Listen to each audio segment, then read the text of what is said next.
Olá, sejam bem-vindos ao Oráculo Político. Estamos fazendo uma análise acerca do golpe, acerca do regime golpista e do processo golpista que estamos vivendo. É extremamente importante a compreensão da engrenagem do golpe, né? A engrenagem desse regime. Nós estamos, como nós vimos no vídeo anterior, nós estamos entrando numa fase do processo do processo político, no qual os elementos que proporcionaram o impeachment fraudulento de Dilma Rousseff, né, essas engrenagens que proporcionaram o impeachment fraudulento de Dilma Rousseff, elas estão preparando o terreno para implementar um regime. Né? Esse é um processo que está em andamento aí, né, desde da real, do ato concreto do golpe até o atual momento, ou seja, a destituição de Dilma Rousseff e o processo eleitoral de 2016, do ano passado.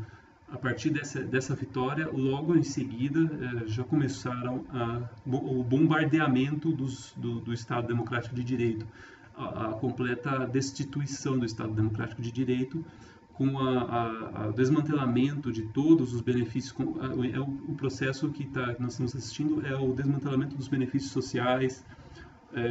Ontem, nós estamos no dia de hoje é dia 11 de julho, né, nós estamos no dia exato em que vai ser votada a reforma trabalhista no Senado, e essas reformas iniciadas por Michel Temer são reformas que, na verdade, são reformas para destruir todos os dispositivos que a população brasileira havia construído para atender às suas demandas.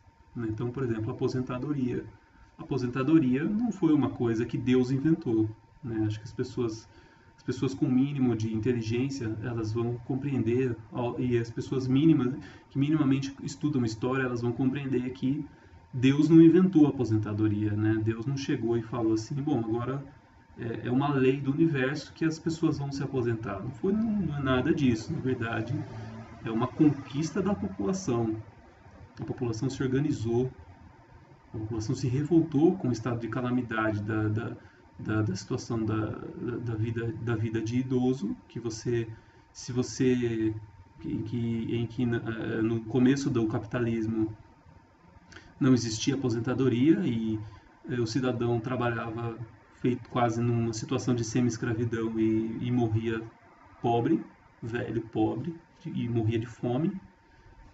E dentro dessas revoltas da classe trabalhadora, uma das principais conquistas é o direito de você se aposentar, né? Ou seja, o direito que a sociedade tem de se aposentar por meio do Estado, né? O Estado, a existência do Estado, o Estado ele existe para atender a população, né? A função do Estado é essa, né? Diga-se de passagem, aí estamos com, sei lá, 50, 100 mil anos de humanidade, né? 50, 100 mil anos aí, a existência do Estado foi um principal aspecto econômico aí da evolução humana, a existência do Estado, e ele basicamente existe a principal função do Estado é o bem da coletividade, né? O pró da coletividade, o bem de todos, embora a gente saiba que uma minoria extremamente poderosa sempre se apropria do Estado e utiliza o Estado para os seus benefícios. Isso aí é uma grande, infelizmente, é um aspecto preponderante aí da história da humanidade, né? E é o que está acontecendo no Brasil. E aí você tem picos, você tem ciclos de revoltas. No momento em que essa classe política dotada de muito poder e muito dinheiro se apropria do Estado e deixa a população à mercê, né, no limbo, aí você tem o início de um ciclo no qual essa população vai começar a se reorganizar para combater essa classe política, que são os processos revolucionários, são os processos de organização popular, são os processos de revoltas populares, que a gente vê, é um processo cíclico. E nós estamos nessa transição, nesse meado, né? Na verdade, nós estamos começando esse ciclo, né? A classe política endinheirada e cheia de poder acabou de tomar o poder do Estado. de uma forma, digamos assim, plena, e, e eles não estão aí para brincadeira. Você não existe essa ideia, né? Essa falsa ideia de que uma classe política cheia de grana e poder vai tomar o Estado e não vai fazer nada, né? Acho que fazer nada não tem sentido, né? O que você vai fazer é o que você vai fazer é, primeiro, existem os ciclos aí da tirania, né? Que é extremamente importante que as pessoas compreendam. O primeiro estágio da tirania é tomar o poder, né? Tomar o poder. Esse é o primeiro estágio da tirania, tomar o poder. O segundo estágio da tirania é você ter o controle mental da população por meio de uma propaganda. No caso brasileiro, é a mídia. Então, é o segundo estágio. Você toma o poder e você detém os meios de comunicação, você consolidou a sua tirania. O terceiro estágio é suprimir os seus inimigos. É suprimir a oposição. Esse é o terceiro estágio. Então você tem que anular os mecanismos que a população tem, que é a oposição, de reagir ao seu golpe político.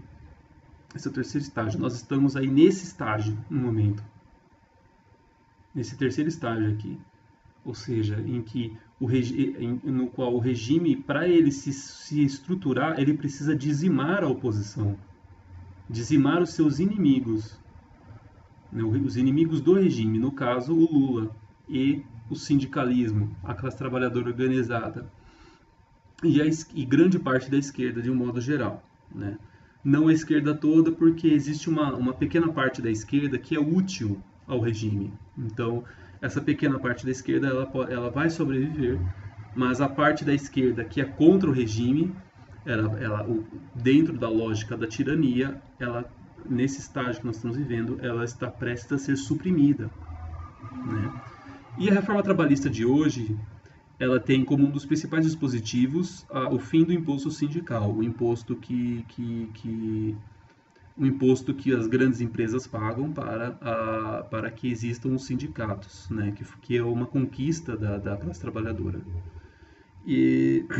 Ou seja, evidencia esse terceiro estágio da tirania, que é a supressão do seu inimigo. O grande inimigo dessa classe endinheirada que tomou o poder são os sindicatos. A CUT e o PT são as principais armas da classe trabalhadora no momento do Brasil.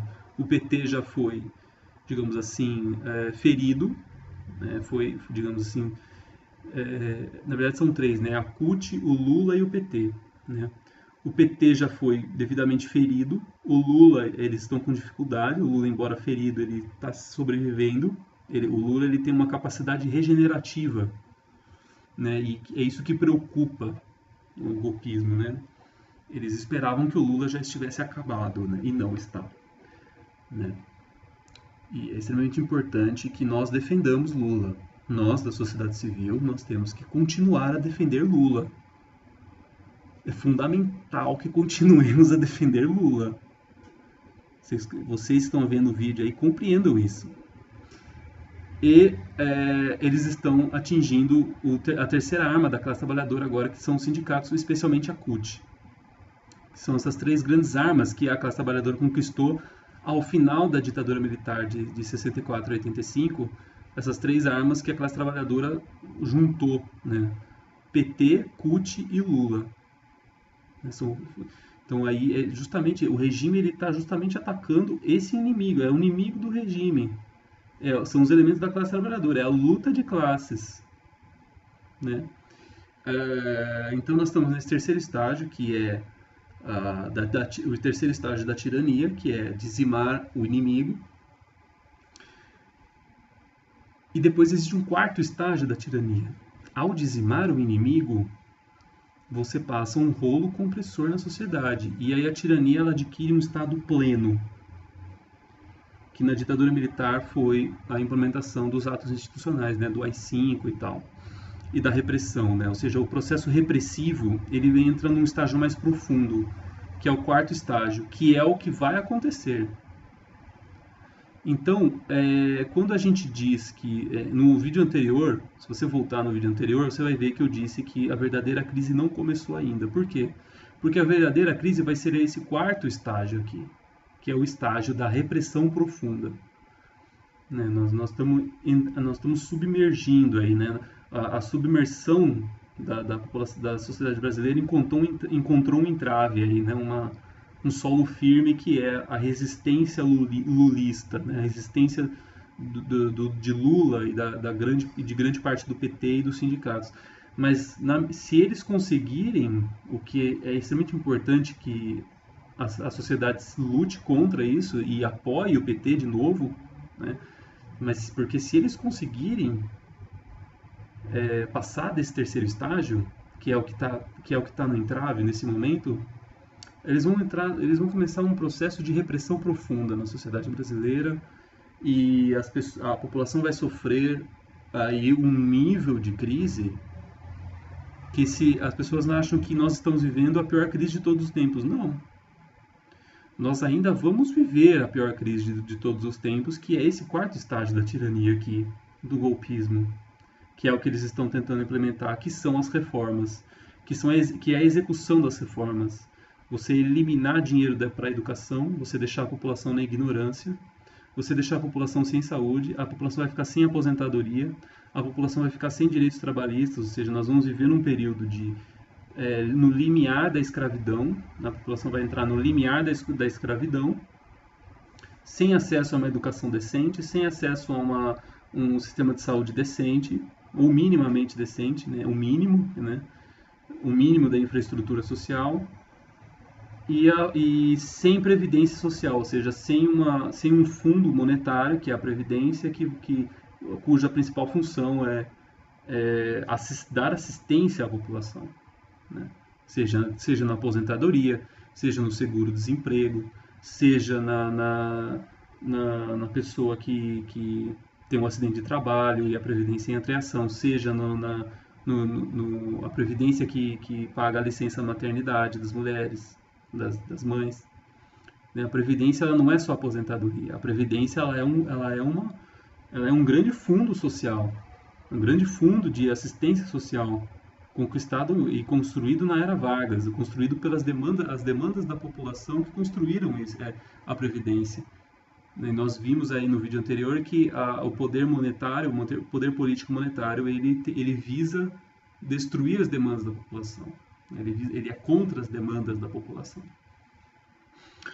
E então, nesse sentido, se o terceiro estágio for concluído, que é o que eles querem fazer, que é o que as elucubrações do oráculo começam a compreender que é um processo que pode avançar até 2018, né? Esse terceiro estágio ele começou aí no ano de 2017, nesse ano, no final de 2016, ele está encontrando entraves, né? Mas no limiar de 2017 e 2018, possivelmente nós talvez encontremos um desfecho aí, né? Essa indefinição ela não vai durar para sempre. Essa indefinição ela vai ter um desfecho, né? Então, ou a população se mantém desperta, continua apoiando o Lula e o PT e lutando pela existência de eleições diretas e pressionar o golpismo, que é uma mobilização popular no sentido, digamos assim, tanto no sentido físico quanto no sentido intelectual, no sentido mental, ou seja, a compreensão de que os canais de televisão, a Rede Globo, as revistas semanais, os jornais diários, eles têm uma estratégia que é defender o regime político, o regime golpista. Você tem que ter a população precisa despertar intelectualmente e romper com essa imprensa, com essa mídia, que é essa mídia a engrenagem fundamental do golpe. Para isso é necessário defender Lula. Vocês notem nos editoriais dos jornais, principalmente o Estado de São Paulo, por exemplo, como que o Estado de São Paulo, nos últimos meses, tem elevado o tom contra o presidente Lula, contra o PT, e é evidente aí que é um ódio. Por quê? Desnuda o quê? Desnuda as dificuldades que o regime está tendo, né? Ou seja, a alta popularidade de Lula evidencia as dificuldades do regime, né? É um entrave. E aí os jornais reclamam. O editorial do Estadão vai lá e faz o seu mimimi diário, né, cheio de ódio e ofensas ao PT, ao presidente Lula, aos petistas de um modo geral. Essa ofensa, esse ódio diário que é uma coisa hedionda, né? Evidencia, desnuda o poder e toda a estratégia da mídia, né? Ou seja, eles gastam dinheiro, eles gastam milhões, bilhões. Se você imaginar, se você fizer uma conta, eu sugiro até que se alguém estiver vendo esse trecho do vídeo e tiver a curiosidade, é um processo de conta matemática, né? Você pode, de repente, estudar quanto que custa uma publicidade do Jornal Nacional, por exemplo, quanto custa um minuto de publicidade, e aí você multiplica esse valor pela quantidade de tempo que o Jornal Nacional gastou denegrindo a imagem de Lula e do PT. Né? Se você fizer essa conta, você vai ver que foram gastos bilhões de reais. Bilhões de reais. Né? Se você fizer essa mesma conta para o espaço que as revistas de domingo têm, a revista Veja, por exemplo, a revista Veja já fez milhões de capas contra o PT, contra o Lula, já fez milhões de matérias contra o PT, contra o Lula. Se você fizer uma contabilidade de quanto custa por a publicidade de uma revista Veja, e você multiplicar pela quantidade de capas de matérias que foram feitas, você vai chegar a um número bilionário também, ao longo de todos os anos da revista Veja, desde que surgiu o Lula, nos anos 80 até hoje. Você vai ter aí um número bilionário, você vai ter um número bilionário também no estado de São Paulo, na Rede Globo, nas revistas de domingo, na Isto É, na Folha de São Paulo. Se você replicar essa mesma conta, você vai chegar você vai chegar na casa do trilhão. Ou seja, desde o surgimento do PT até hoje, a classe política que controla o país, né, o capital internacional já gastou muito possivelmente mais de R$1 trilhão aí na destruição do PT e do Lula. Você tem noção do que é esse valor? Esse é um valor incalculável, é um valor que você não consegue chegar aí, mas ele é na casa do trilhão. Então você evidencia o quê? Evidencia que esses veículos de comunicação, eles não estão a serviço do Brasil. Eles estão contra o Brasil. Eles estão contra a educação, contra a saúde, contra a previdência. Né? E a função deles é fazer esse encantamento. É a lógica do Joseph Goebbels, o famoso gerente de propaganda nazista, que dizia que uma mentira contada 1000 vezes se torna verdade. Né? Então, ou seja, mas para você contar 1000 vezes a mentira, você tem que gastar dinheiro. Você tem que ter dinheiro para você contar 1000 vezes a mentira. Você tem que ter você tem que ter bilhões de reais, trilhões de reais para você investir. Você investir milhões de reais numa revista, num telejornal. Esse telejornal vai e executa esse trabalho gastando muito dinheiro. Então você tem que ter dinheiro. É muito dinheiro que essas pessoas têm, porque eles são a elite elas são a elite do país. Elas são dotadas de um dinheiro incalculável, mais da renda a renda de mais da metade da população. Né? Ou seja, o Brasil tem 200 milhões de habitantes. Ou seja, é equivalente à renda de 100 milhões de habitantes. Uma renda de 100 milhões de habitantes é uma quantia aí que você não consegue nem calcular. Ou seja, então eles têm dinheiro, muito dinheiro, eles conseguem dinheiro, porque dinheiro faz dinheiro, e eles utilizam esse dinheiro como um poder político, um poder monetário político. É a história da humanidade. Essa é a minoria endinheirada que utiliza o poder, que compra o Estado, né, que se apropria do Estado para garantir os seus privilégios, né, e afastar a população, ludibriar o restante da população, para que a população não acorde e não queira tomar de volta o que é dela, né, porque no fundo no fundo, no fundo, esses trilhões de reais são nossos. É isso que as pessoas não entendem, né? E aí cria-se esse encanto de que o cidadão bilionário, ele trabalhou para ter aquilo. Ele não trabalhou para ter aquilo, ele herdou aquilo. Ele herdou porque aquilo foi tomado lá atrás, séculos atrás, da população. Então a população, então eles utilizam, é um mecanismo de controle para que a população continue dormindo e não entenda, não acorde para essa realidade, né? E, enfim, mas voltando aí à questão do golpismo, nós vamos compreender algumas questões, né? É, que são pontos mais específicos aí, né? Vamos tentar mostrar, fazer uma radiografia desse momento, né? Uma radiografia mais precisa desse momento, que é o quê? Passado o golpe de 2016 e as eleições municipais de 2016, que foi o grande primeiro triunfo do golpe, né? Que foi o estágio inicial de dizimar o inimigo, né? Que é o terceiro estágio que eu falei da tirania. E aí começaram, como eles já metade do terceiro estágio eles conseguiram, eles já começaram a pavimentar o quarto estágio, que são as reformas, que é a repressão da população. Essas reformas são as reformas, é aí que entra a fachada de democracia, né? Porque a mídia chama de reformas, a população entende aquilo como reformas, mas não são reformas, são medidas repressoras, né? Nós estamos vivendo uma ditadura. E a ditadura, ela tem medidas repressoras. É uma ditadura em cima da população. Então as reformas não são reformas, são medidas repressoras. São medidas de oprimir a população. Esse é o ponto. Então, nesse quarto estágio aí da repressão, eles começaram, eles já iniciaram, por quê? Porque o terceiro estágio ele parcialmente foi concluído.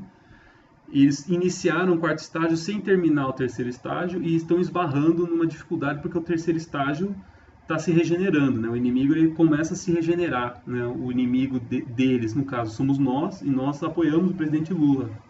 Nós temos que continuar apoiando o presidente Lula, porque o apoio ao presidente Lula atrapalha o regime, atrapalha a tirania. Então, mas é interessante denotar algumas minúcias. Então, por exemplo, a Operação Lava Jato. A Operação Lava Jato, ela surgiu como uma operação de combate à corrupção na Petrobras. É evidentemente que o poder midiático e o poder financeiro se apropriou da Lava Jato, da mesma maneira que eles tinham se apropriado das manifestações de 2013, eles ao longo do tempo se apropriaram da Lava Jato e utilizaram a Lava Jato como um instrumento de dizimar o inimigo no terceiro estágio da tirania, que é o Partido dos Trabalhadores e o presidente Lula. Caça ao PT, né? Mas o encanto de democracia diz que a Operação Lava Jato é para atingir todos os políticos, né?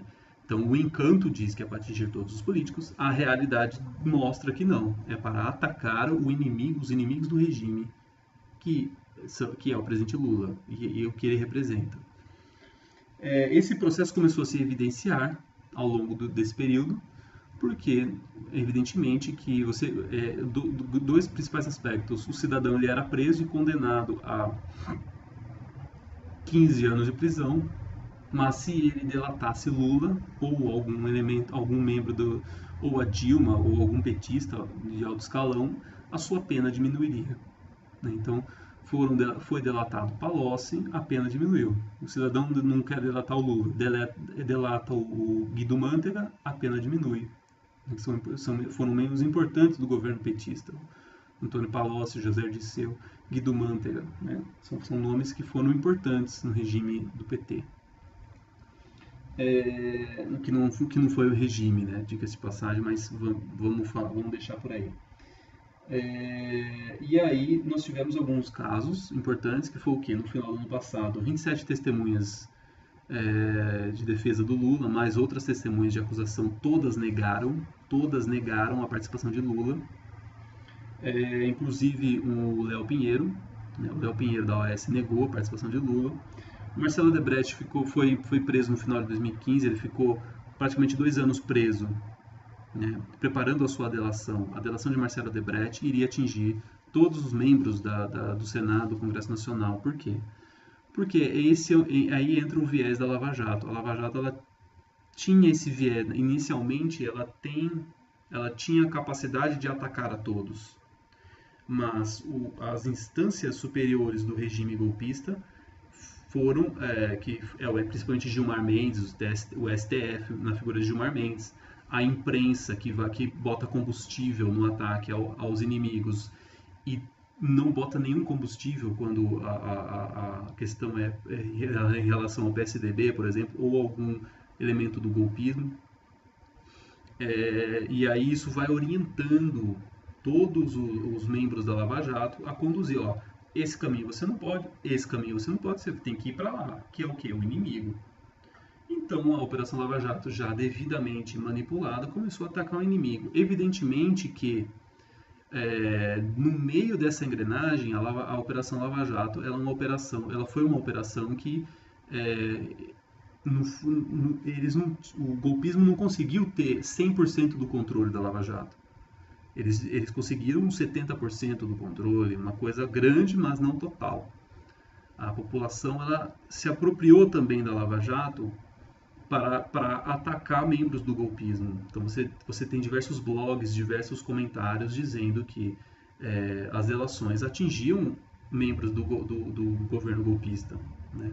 E aí que começa a entrar, digamos assim, a crise da Lava Jato, ou seja, é o momento em que a Operação Lava Jato, ela, na sua impotência de atacar, de executar o mesmo processo com membros do atual governo, do atual regime golpista, ela se enfraquece. E no que ela se enfraquece, ela perde encanto. No que ela perde encanto, desnuda-se a clareza de entendimento da população de que é uma farsa.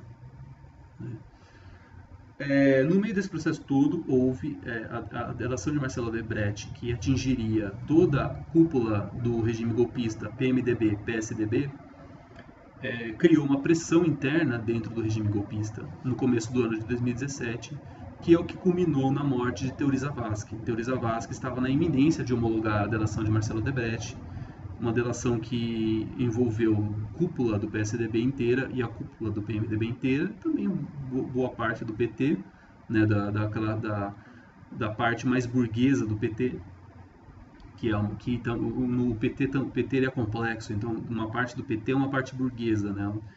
Ou seja, atingiria toda essa gama de pessoas, e aí mas a parte do PT é uma parte mais frágil, né? Não o núcleo do PT. Então, o que evidencia o quê? Que a cúpula do golpismo logo se tratou de derrubar o avião de Teori Zavascki, né? Ou seja, já vimos que no caso de Eduardo Campos é possível derrubar um avião, porque não é possível derrubar o avião de Teori Zavascki, né?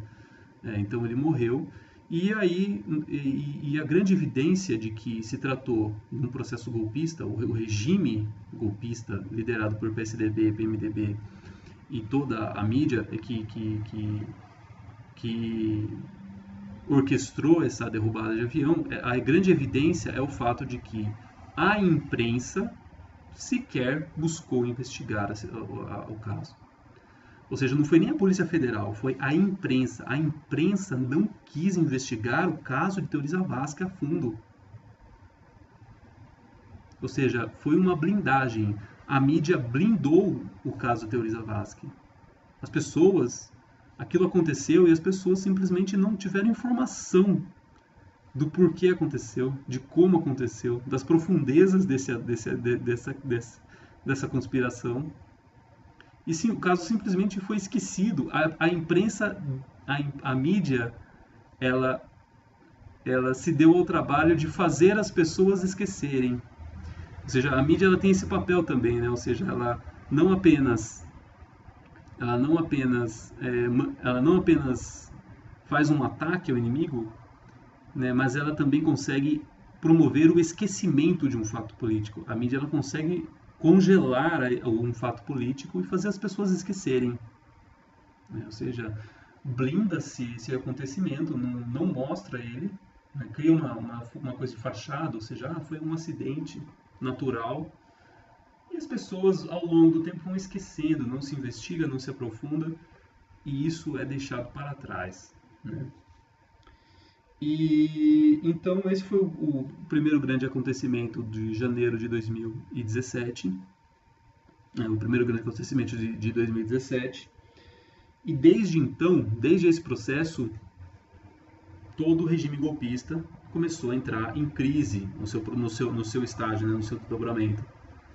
Porque aí, acho que essa questão, ela entra nas profundezas da população, e a população começa e isso incomoda as pessoas, né? Como que o avião do ministro caiu e ninguém foi atrás para ver? Ou seja, quando a Operação Lava Jato começa a atingir a cúpula do PSDB e do PMDB, o ministro morre e a mídia blinda, ou seja, isso incomoda, no âmago das pessoas, isso incomoda as pessoas, e isso faz com que o regime comece a enfrentar uma crise, o regime golpista comece a enfrentar uma crise.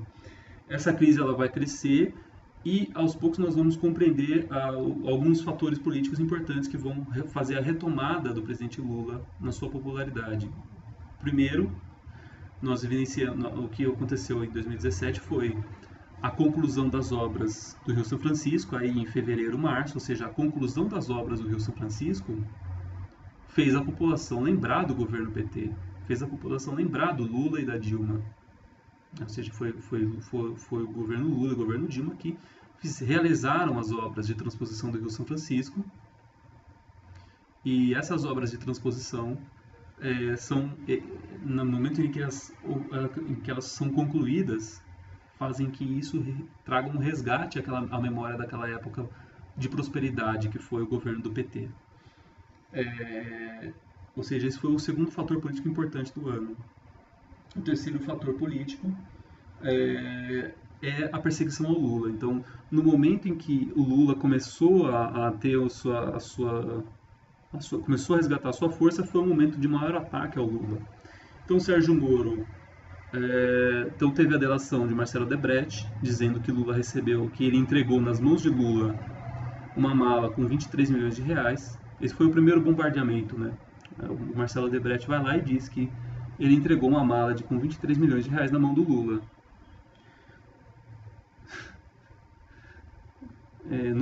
Essa farsa não durou um dia, né? Ou seja, rapidamente um cidadão das redes sociais fez a conta e uma mala contendo 23 milhões de reais, ela teria que ser do tamanho de um prédio e pesaria mais de 1 tonelada, ou seja, olha o nível da farsa. Ou seja, isso foi o primeiro, essa farsa, esse primeiro golpe, esse primeiro tiro completamente fajuto já foi um elemento preponderante na crise da Lava Jato. O segundo elemento fajuto foi a delação de Léo Pinheiro. Léo Pinheiro, no final do ano passado, negou que Lula tivesse qualquer participação nos esquemas. Ele negou que o triplex fosse do Lula. Eis que agora, só que ele foi condenado, depois disso ele foi condenado a 20 anos de cadeia. Aí ele vem, diz que na verdade o triplex era do Lula, mas que ele não tinha provas porque Lula mandou destruir as provas. Aí a pena dele caiu para 2 anos de cadeia. Aí também foi um tiro fajuto, um tiro na água, né? Um tiro falso, uma coisa que é ridícula. Ou seja, como que Léo Pinheiro destruiu as provas contra o Lula, mas não destruiu as provas contra ele mesmo? Esse foi o segundo tiro na água. Aí. E então isso culminou, a principal consequência disso foi o fortalecimento de Lula. Então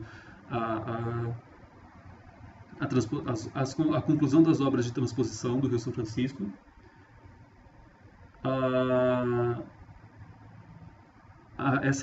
esses atos ridículos de Sérgio Moro, né, eles foram preponderantes na retomada da popularidade de Lula. E também teve um terceiro fator importante, que é dentro desse desencanto com a Operação Lava Jato, é a noção de que José Dirceu e que os outros líderes petistas e a consciência de que estamos vivendo um regime de opressão, eles são, na verdade, eles são presos políticos. A noção de que José Dirceu é um preso político começou a incomodar demais o regime, porque o regime ele começa a perder cada vez mais o encanto. Isso culminou, e aí isso vai culminar no terceiro grande fator político do ano, que foi a greve de 28 de abril, a greve geral de 28 de abril, que foi a maior greve geral da história. Essa que foi a maior greve geral da história teve como principal consequência digamos assim, a prisão domiciliar de José Dirceu. A partir desse ponto, a popularidade de Lula cresceu e Lula se tornou líder das pesquisas. Esse fator político mostrou uma reviravolta dentro do processo golpista, e aí o processo golpista começou a entrar em parafuso, né? Houve uma ruptura, a gente começa a evidenciar uma ruptura na cúpula do golpe. Você identifica, né, diversos ataques da cúpula do golpe entre uns e outros, a cúpula do PSDB atacando a cúpula do PMDB e tentando esmagar o PMDB dentro do golpe, né, tentando fazer, e aí entra a história da reforma política, que é uma reforma de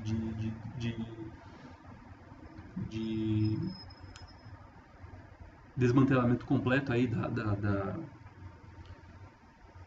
do sistema político brasileiro, e aí vai culminar no quarto grande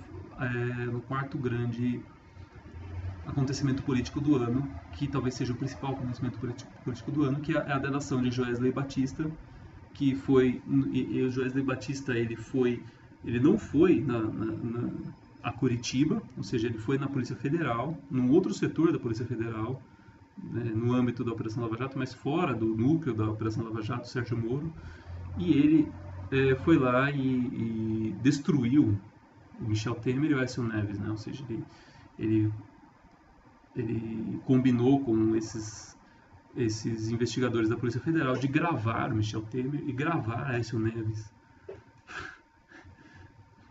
fazendo falcatruas. Então existem vídeos deles fazendo falcatruas. E aí, evidentemente que isso poderia ter sido blindado, mas não foi. Ou seja, foi uma estratégia da mídia, no caso Rede Globo, de destruir Michel Temer. Por que destruir Michel Temer? Por conta de que Michel Temer não é um elemento que fortifica o golpe. Michel Temer não estava conseguindo fortificar o regime. Michel Temer no poder estava enfraquecendo o regime, apesar as reformas estavam tendo embates, e a popularidade do PT e de Lula começou a crescer. Ou seja, esse elemento de fachada, que é o presidente da República, Michel Temer, na sua fragilidade, danifica, enfraquece o regime golpista.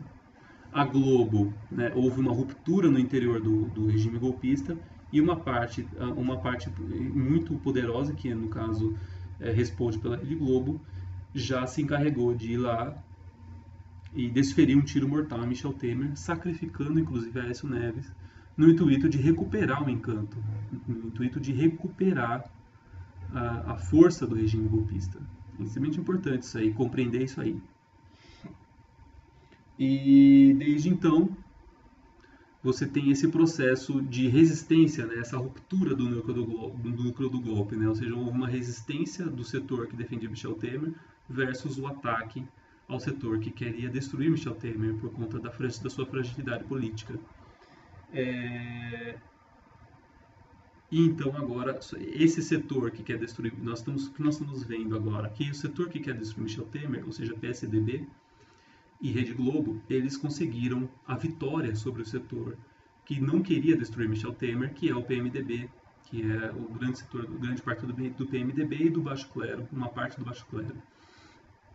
A vitória do núcleo do golpe sobre, digamos assim, as outras engrenagens do golpe fizeram com que Michel Temer ele está na iminência de sair da presidente da República. É algo que vai acontecer ainda no mês de julho. Pode escrever, mas já é uma premonição do oráculo que não é muito, digamos assim, difícil de fazer, né? Ou seja, a queda de Michel Temer é uma coisa muito evidente e um acontecimento já que já é dado como certo, né? Ou seja, já aconteceu a queda de Michel. A queda de Michel Temer já aconteceu na história, né? E então aí começa a entrar um momento dos próximos passos, que aí a gente começa a fazer uma elucubração do segundo semestre aí, né? Continua. Fique aí.